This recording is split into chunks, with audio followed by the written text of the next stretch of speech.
What's up, friends? Welcome back to the Bloody Dawn. So, in the last episode, we got wrecked by Dovekul. We made a sacrifice which made Wooshrog and Michael Stubbs very happy. But it meant that everybody else, everyone deserted us. So we've got a bunch of level 1s. We've got 1, 2, 3, 4, 5, 6 level 1s, which is pretty scary. Hang on, Espen. I don't think Espen is a viewer. No, it's not. So we can actually hand him out to a brother. Let's generate. Number 62. 62, Clint Holmes. Take you off the list there, Clint.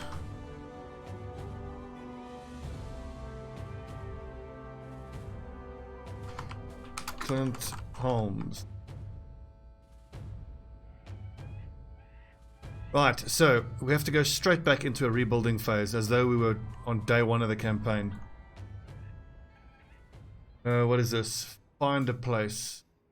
Dark spot, yep, find. Willarashire hillside, some way to the southwest. Accept.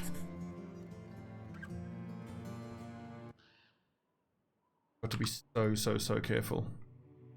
Willarashire hillside, there it is.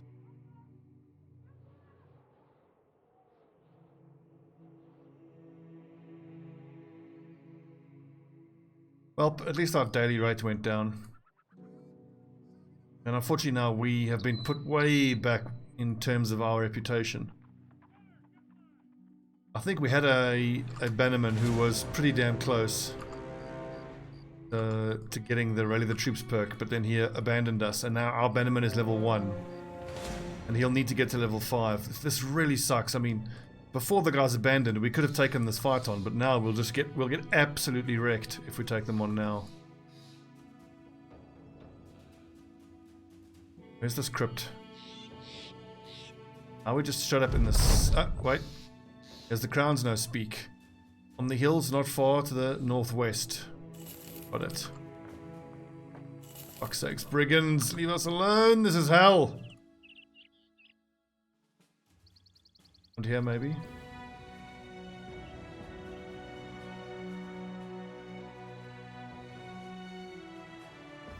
said not far to the northwest. This is not far. This is to the northwest. Sometimes these missions can be such a pain in the ass. They can be so hard to find. There we go. Finally, went straight past it.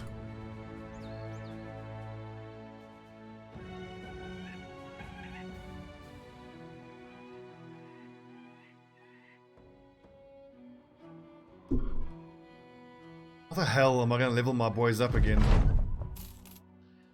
Keep taking 1 skull and 2 skull missions. Deliver. Day to the southwest. Anyway, we did say that we wanted to head to this area here. I think this is where we should keep ourselves. The presence of all these swamp areas, I believe, gives us a higher chance to get cultists. In fact, I might want to get into the habit of stopping in at every single city that I go past and see if I can't maybe find a cultist.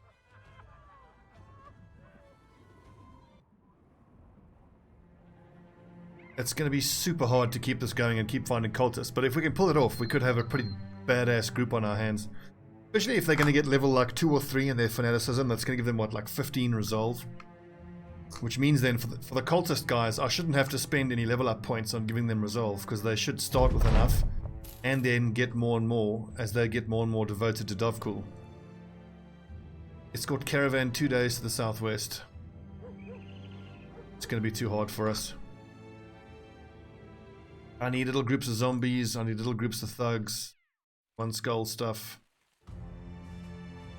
This is the problem you have in any campaign where you are 30 days or deeper in, where you take a loss like that, where you lose the backbone of your team. Rebuilding is just exponentially hard, because the game doesn't get easier again if you lose a bunch of people.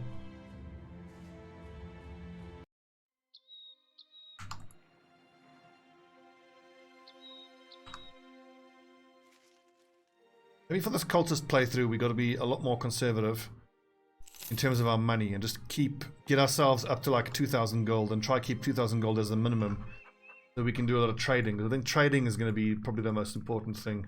Drive off brigands for 3 skulls. There's no way we can do that. That's too odd for us now.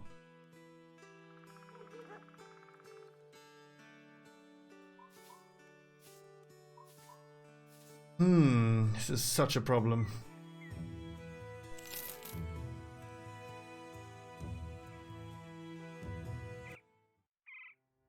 So we can do missions where we are able to pull whatever we are fighting into the road with some reinforcements.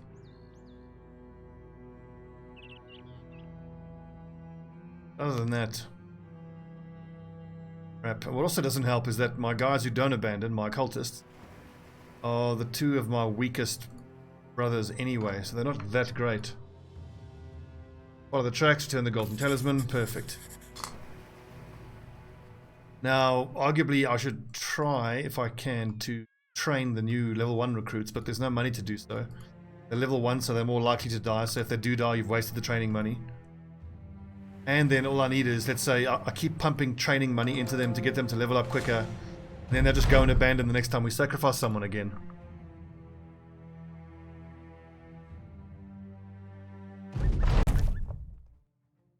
It's really difficult, is what I'm saying. No matter. Of cool demands sacrifice, but he will reward. Remain faithful.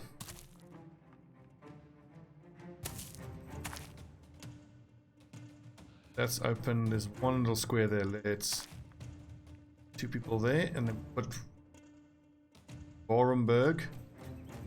Warrenberg. Is that one of the viewer names as well? That doesn't sound correct. Brinberg. Yes, that is a viewer name. I'm just Control F searching my name list. At a certain point, I want to address a criticism I've gotten in the comments, which is that I don't use shield wall enough. My thing with shield wall, I've spoken about this, I think, in the 13th Legion playthrough, that there's a difference between how you shield wall between sentient and non-sentient enemies. So humans are sentient enemies, and things like nachzehrers and spiders are non-sentient. And so in my experience, the sentient enemies like this, if you put a spear wall here, like for example with Vorenberg, we'll try it with him, we'll spear wall, but I think that this brigand thug will either stay put or just keep on trying to flank.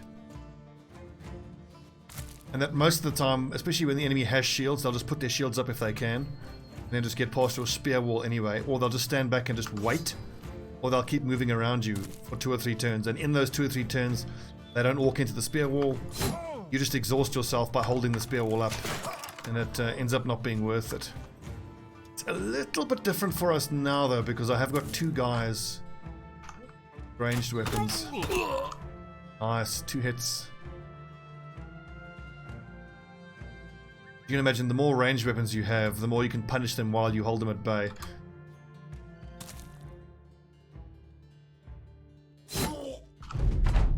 The point is, I don't have an absolute rule about when I do and don't use spear wall. It depends on what I'm fighting and how many ranged assets I have that I can use, ranged shooters, that type of stuff. But if you guys see me fight nachzehrers, I almost exclusively use shield walls, how effective it is. I think also I need to make more use of fast adaptation, especially knowing now, as we do, that we're going to be losing brothers if they aren't cultists. So it's about getting the most out of my brothers as quickly as possible, and maybe even to the point where at levels 1 and 2, the level ups, we just take fast adaptation and gifted, and then we go back for student. I think that the fast adaptation and gifted combo is the very best way to get the most out of a brother as quickly as possible.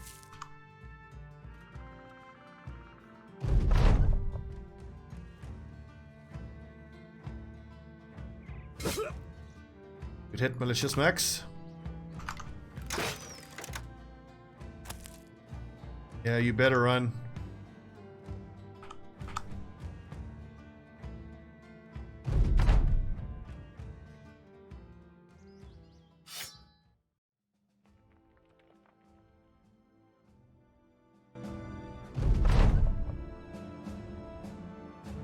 I don't think we'll get any level ups there.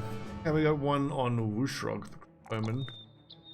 I might actually have to change him to being an archer.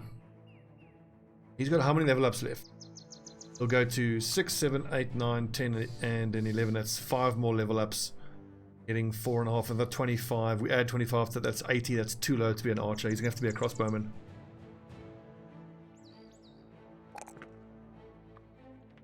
So once I get up my hands on a crossbow with Wushrog, I'll take crossbow mastery. Don't know if I want to take it now or not. Will my crossbow master use throwing weapons eventually? I think he will, because I want my ranged guys to be effective against a skeleton undead as well. I mean, I'm planning on having 4, and I'll only need to have 2 against undead, because eventually we'll have 7 up front, 5 at the back, plus 2 reserves. The 2 reserves will be frontline guys. So if I'm fighting heavy undead, I'll only take 2 of my 4 archers and have a stronger melee focused backline. Then I must just decide if I want to have throwing weapon mastery on my crossbowmen and my archers. I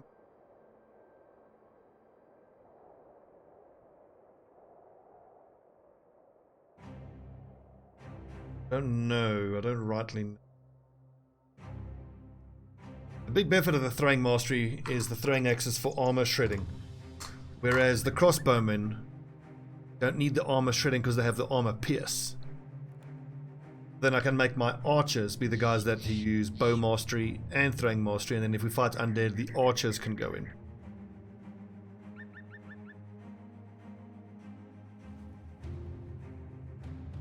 And also crippling strikes, you can't injure undead, so that doubly makes the crossbowmen less suitable for going up against undead. Which is then an argument for not taking throwing weapon mastery on the crossbowmen. Am I overthinking this? The crossbowmen are going to want Headhunter, which is at that level. But for Wushrog, fuck it, let's just take crossbow mastery. I'm expecting to pick up a crossbow for him at some point. Sooner rather than later.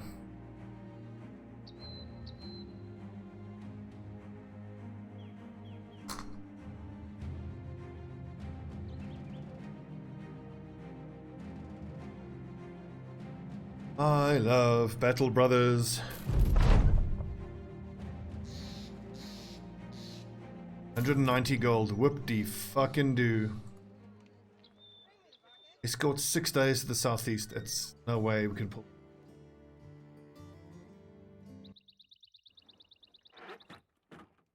We have here fishermen, rat catchers. Now, there was a question also posed in the comments as to whether some of the backgrounds are more predisposed to joining cultists.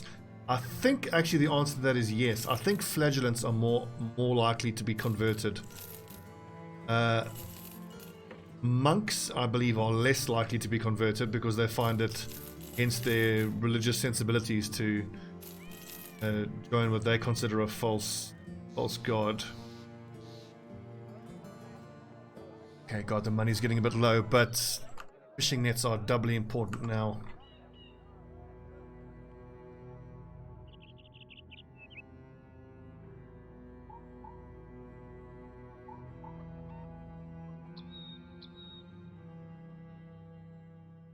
This worth to me. Follow the tracks, turn the idle. I think I have to turn down a 3 skull fight. Until these level 1s are at least level 3. We'll go straight for fast adaptation, then gifted, and then we'll pop in back to get student, then rotation. The leveling order for these level 1s is going to be fast adaptation, gifted, student, and then as normal.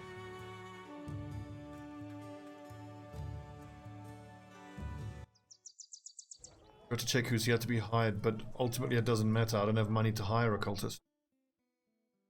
It also sucks that when you sacrifice someone, the event we got only gave us a chance of 2 cultists. Not like you can sacrifice someone else.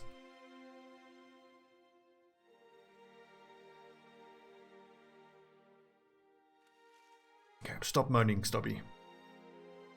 Of cool demands your faith.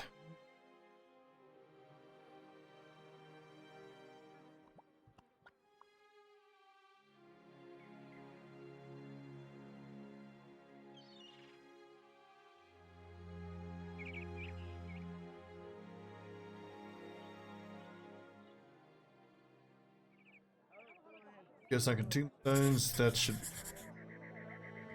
bigger.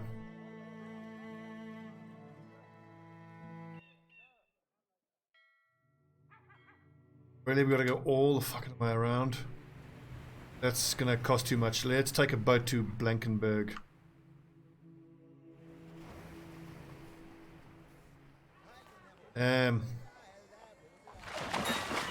There goes most of our profit for this one. So it's unfortunate that I'm not really making much progress profit-wise, and that I'm not going to, but let's just hang on. If I can get those level 1s to level 3, then we can start taking on 2 skull missions, I think. Right, nachzehrers. Fall back and make sure we have the appropriate weapon set up. So this is spears all round for this one. Well, on the front line at least.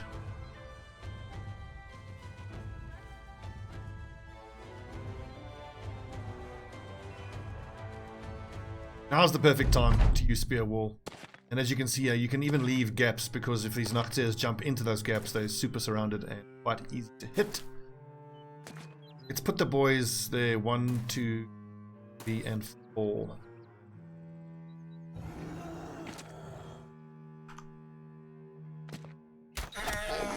Shooting right in the neck. I don't want to shoot the same one again. I don't want to kill it and drop it at that level over there. I need to get Malicious Max down, because he can have trouble spearing over, well, looking, I should say, with a height differential. Quite tricky.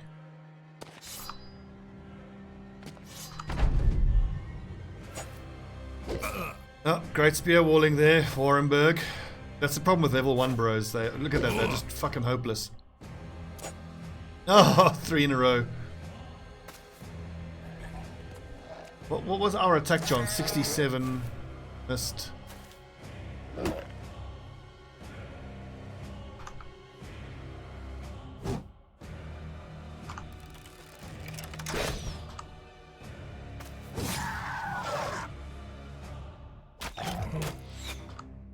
Onwu Shrog.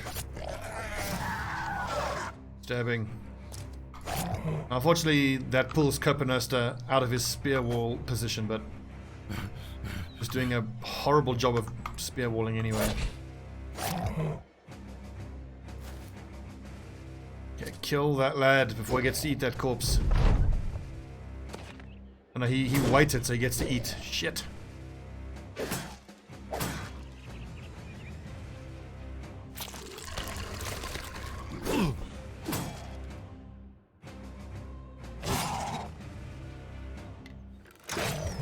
Good shooting. I might have to go to my melee weapon. We can try and knock him back. Oh, but then he's going to eat that corpse.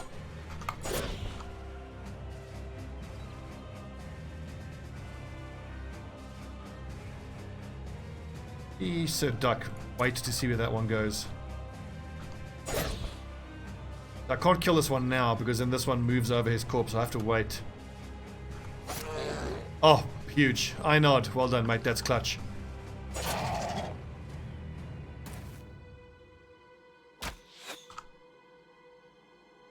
Could have attacked there, missed the trick.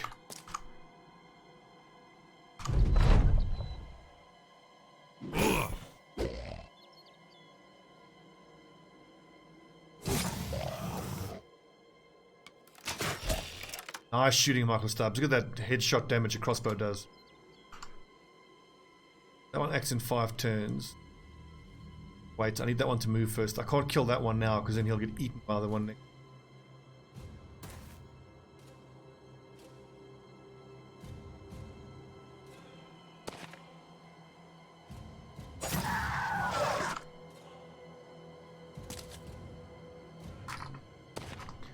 Right, he's fleeing.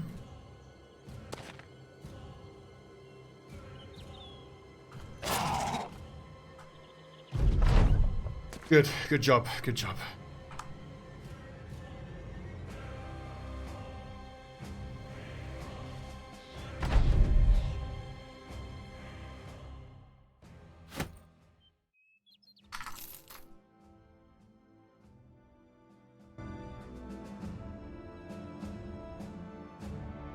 The duck, the tank, rolls a +3 with no stars. Very nice.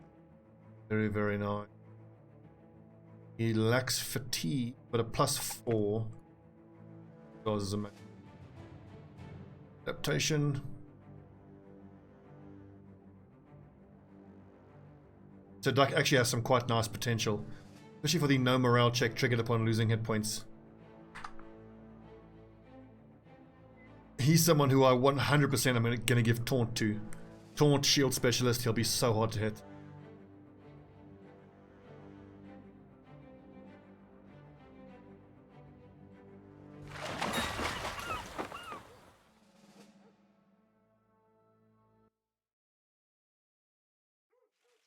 Pay us, please. What's going on? Yeah. Take a ship back to Blankenberg. Yes, join us, please. Hildebert says that he saw the shadows flicker behind your body as though they were of flame. He states that he will join your cause, for surely Dovecool has embedded in you an aspect of the dark and infinite. Yes, join us, brother. Yes. Oh, here's our bannerman. 45 resolve. Yeah, so this means we can change up Clint Holmes. You don't have to be our bannerman then.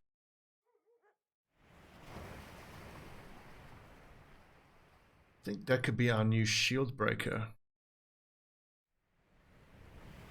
Stars in ranged defense, so he's on the back line. He can then go onto the front line if he has. Iron lungs will give him loads of hit points for breaking shields and use adrenaline with his Dane axe. Okay, I think that's way better. So Clint Holmes, I am promoting you to shield breaker. Hildebert, we will assign a name there. Terele. Bannerman. Look at that absolute trash.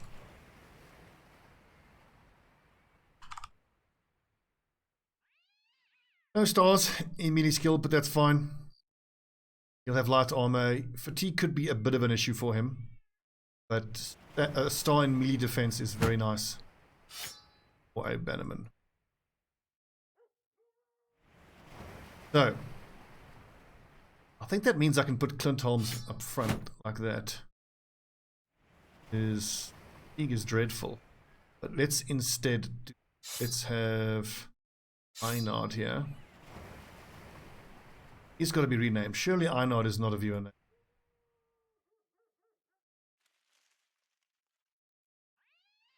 Clint. Oh.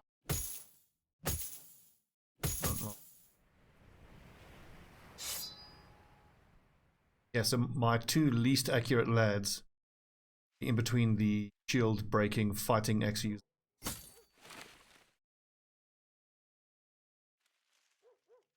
Check this name list.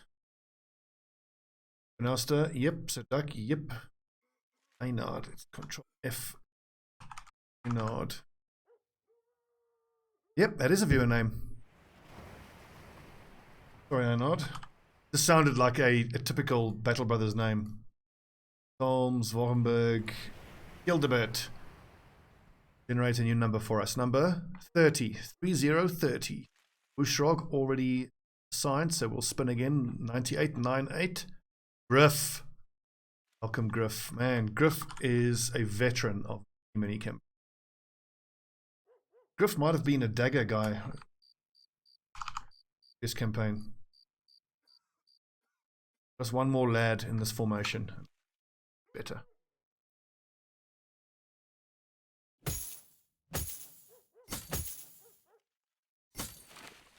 Doesn't impede vision, does it? But -1, that's fine.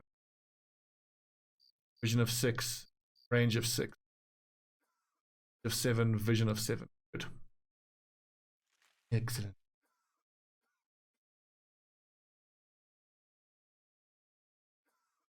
I do like the cultist leather robes though. It's pretty cool.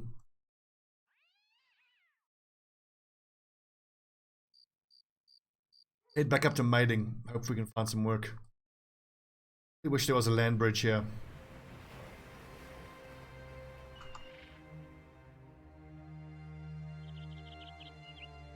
The second Egan Company. Hello, chaps. I think that means we have 3 cultists now.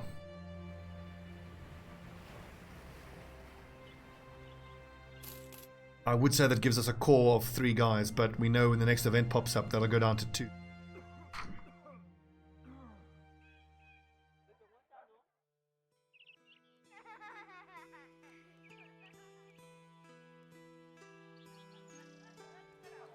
No shortage of armor, that's for sure.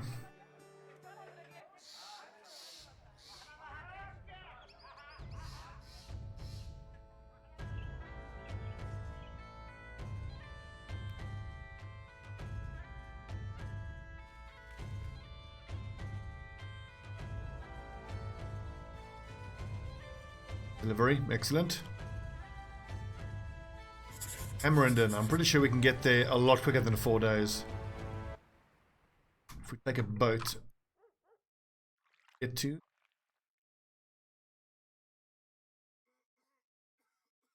Go all the way. I think we can actually pop across here. There. We'll get there in a lot less than 4. Day 35.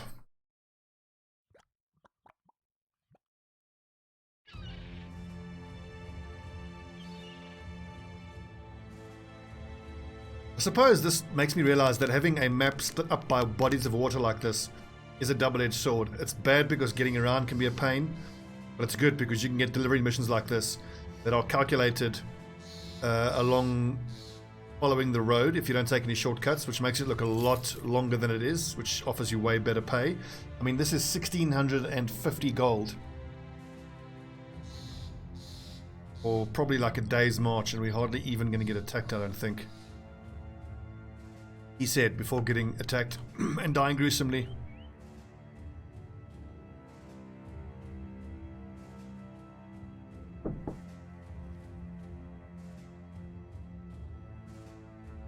Hang on, did I take name off the list when I assigned it? I did. Okay, good.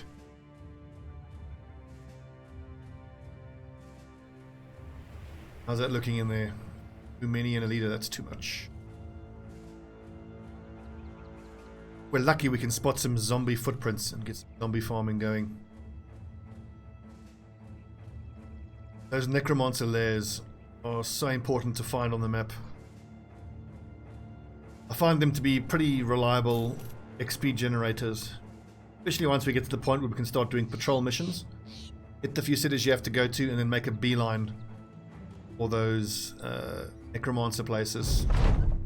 And even if you can't clear them out, you can usually find some zombies wandering around.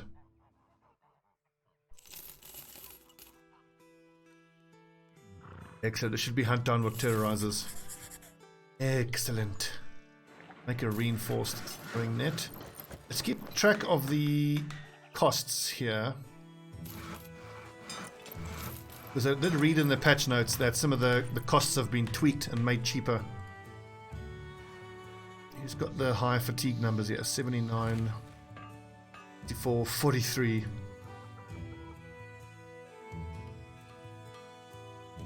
Really, I should decide who's the most valuable person on the front line and put them in the heavy armor.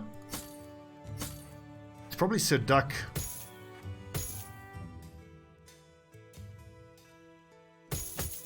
He has real potential. So does Clint Holmes.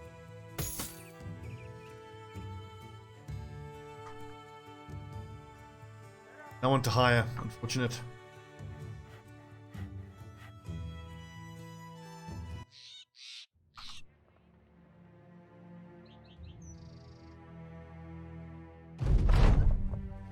Hope it's nachzehrers. It is direwolves, only 4 of them, shouldn't be too bad. Swords, have we got swords all around?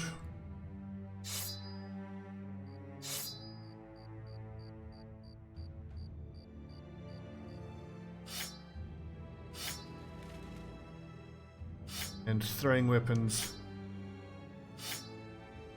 for the back line. Make sure you have a shield there. Have a shield. Your flanks are almost always going to be threatened by these fucking direwolves. Not what I meant to do.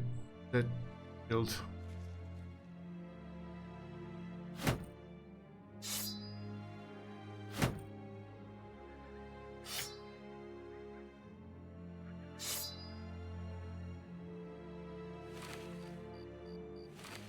It's only 4 direwolves, but they are super dangerous. I reckon I can justify spending a few nets. Come on, there's Dawn.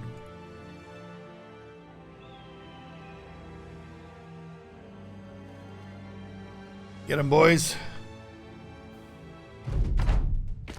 Oh, fuck. Right into a height disadvantage. Yeah, but awesome. None of them are actually able to make contact with us.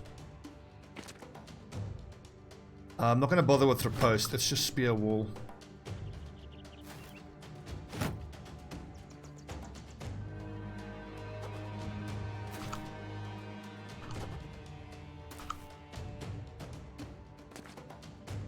Not spear wall, shield wall, excuse me.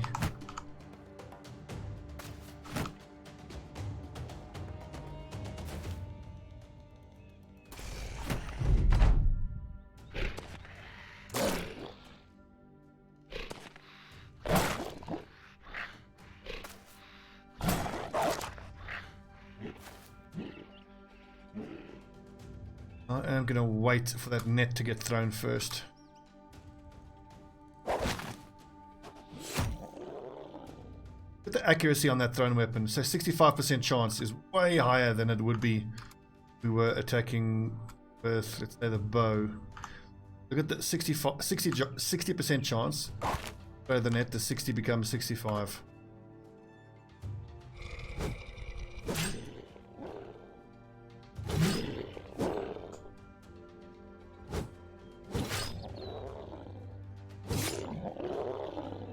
Not going to kill any of these things this round. Ugh.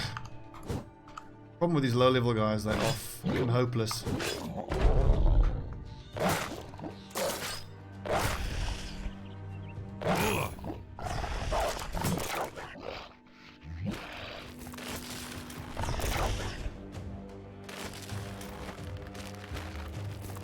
Excellent.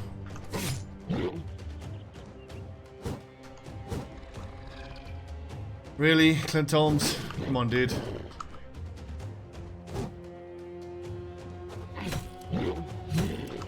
See how good throwing weapons are against enemies that charge your lines like this.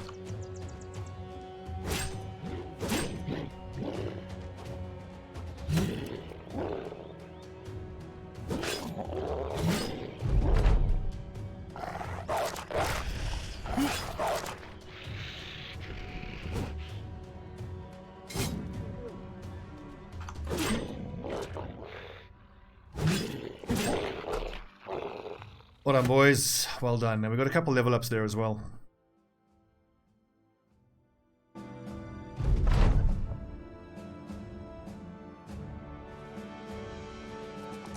+3 without a star there. I'll take that. +2 is always... Well, melee defense is super important, but I need the higher numbers. I think in this context, though, we will take the melee defense because... For melee defense, without any stars, we're going to roll 1 to 3 every level. So 2 or a 3 and I have to take it. If it's a 1, I'll take something else.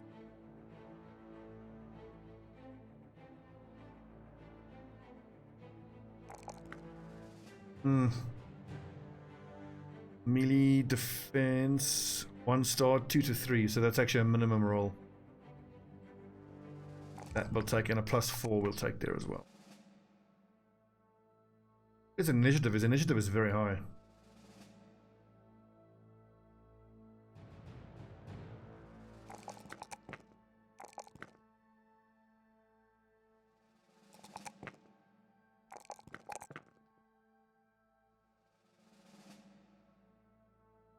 Raider, does he need fast adaptation? None of these guys actually does.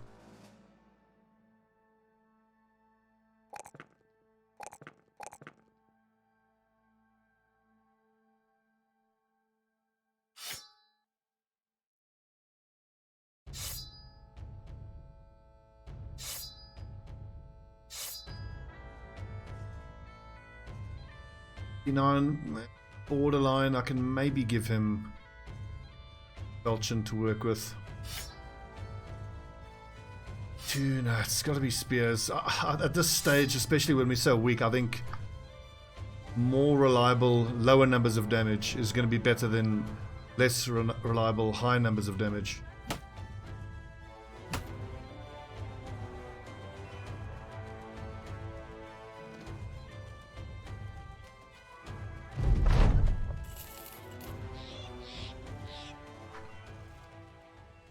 430 is still too expensive. That's too.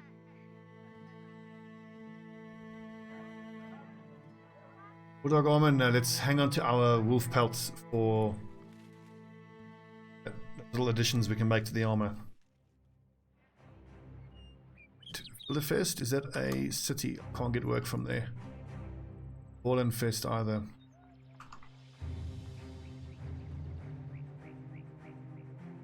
Okay, we're recovering slowly. Once we're back up to 10 lads and all the new boys have fast adaptation and gifted, we'll be in a much better spot. So tempting. But now that I know that these lads are going to potentially flee and leave us, first time I go and kill someone, it makes me even more reluctant to spend that money on a hunter. Because can you imagine how gutting it'll be if you spend the money on a hunter and he just goes and buggers off? That is worth paying money for. Because I've got 2 crossbow lads. 60 accuracy.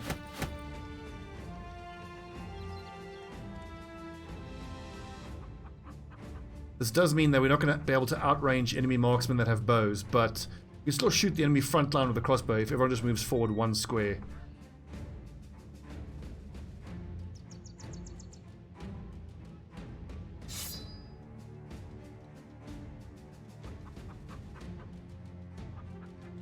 Hire another lad.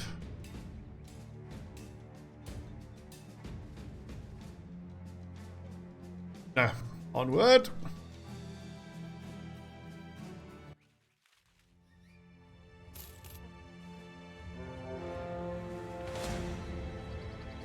That's actually doable, but the second Vollenfest company will wipe them out.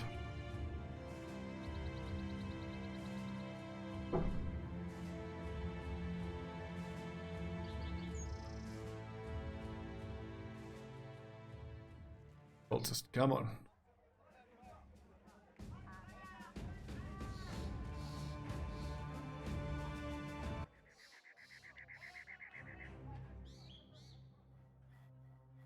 Can I really not get her across there? Go all the way around. Taking us. I'm hoping that can be crossed there. I'm just going to click to Sundkajung and see where this takes us. What, all the way back around there? Ugh.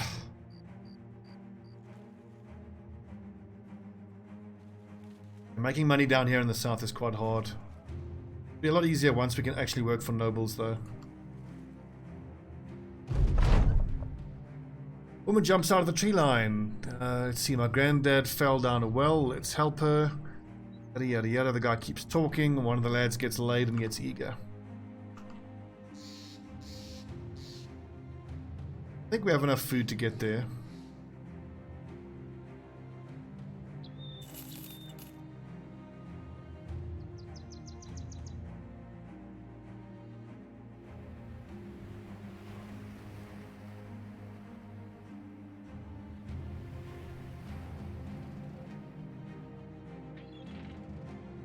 You know what? Could be worse. We are recovering. Crowns are a bit low. Food is desperately low, but we're not in a bad spot with tools and ammo.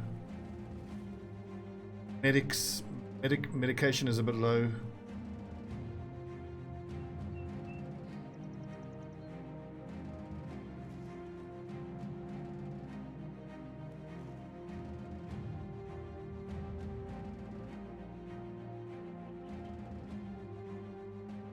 Okay, good. Here's missions. Oh, and there's a cultist procession.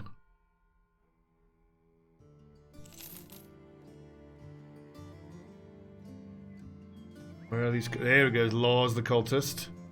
Hell yes. And Wilfred. 370 together. I think we've got to hire both of them. Welcome, brothers. Wilfred has actually got the fatigue to be a heavy armor wearer, so that's good.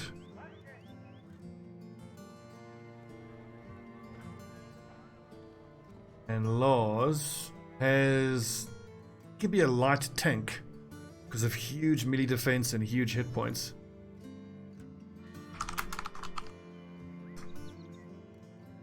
Let's outfit you lads with some weapons and armor. You're like...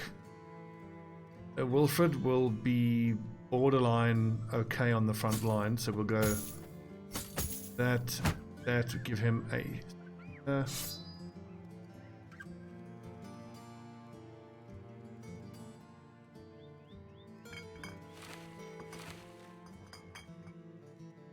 Lars, for the moment, Gamberson, leather cap. And in the absence of anything else, I'm just going to have him whip from the back line, actually.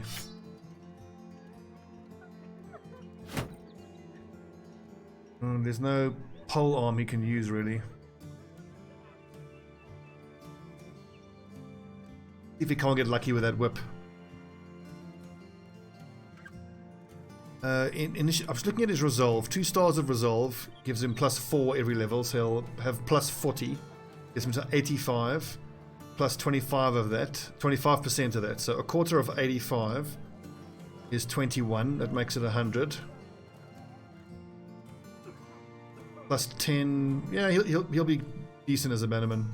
His starting value could have been higher, especially for a cultist. But if he starts getting fanatic and zealot, could get above 130 resolve, which is really pretty damn good.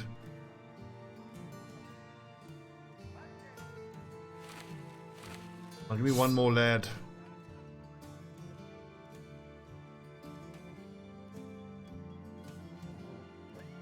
Oh god, we needed that. The cultist procession.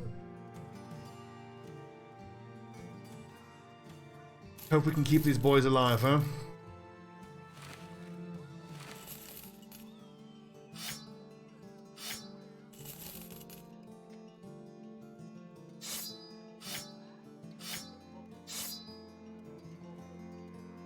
Yeah, what you got?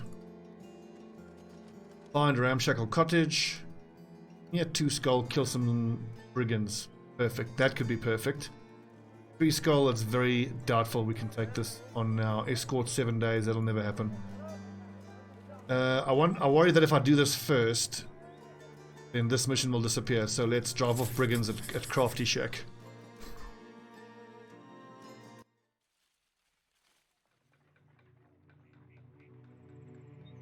Let's do a quick cultist count. Of the 11 lads we have, how many cultists? 1, 4, 5, 5. It gives us a core group of 4, assuming the next one... God, that's harder than I was gonna... would be.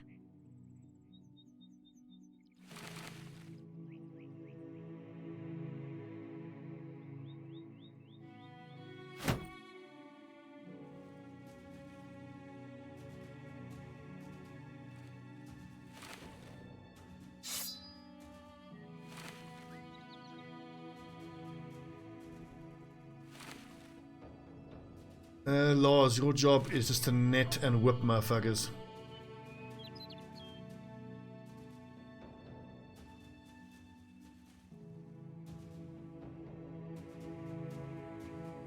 I've got to be particularly protective of Wilfred in this fight, although actually I need to assign him a name. There might be 1 or 2 other ones. Lars and Wilfred need to be assigned. Okay, random.org, give me 2 names. Generate. Number 5757.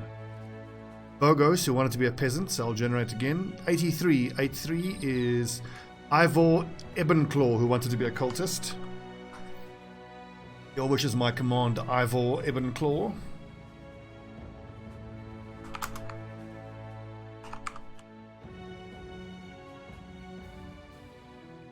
Next, Lars.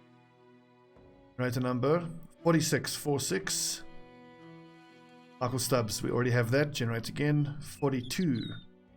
David Einard wants to be a peasant. 77. Spengler. Welcome, Spengler.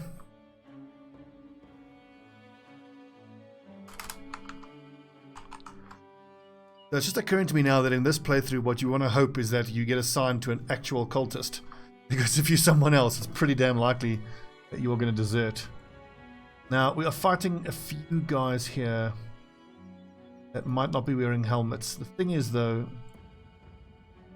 I maybe justify using the flail, but I don't have good enough accuracy. I need the plus to hit chance from the militia spear to have any real chance. Got 2 crossbow specialists. Okay, so let's see, 45 minutes. Let's call the episode there. We've done a fine bit of rebuilding in the last few days. When we come back, we'll be taking on these brigands at Drafty Shack north of Dornan. Some thugs, some raiders. Let's hope we can murder the shit out of those thugs pretty quick and use that to break the morale of the raiders. Thanks for watching, friends, and I'll see you tomorrow for another daily dose of the Bloody Dawn Cultist campaign.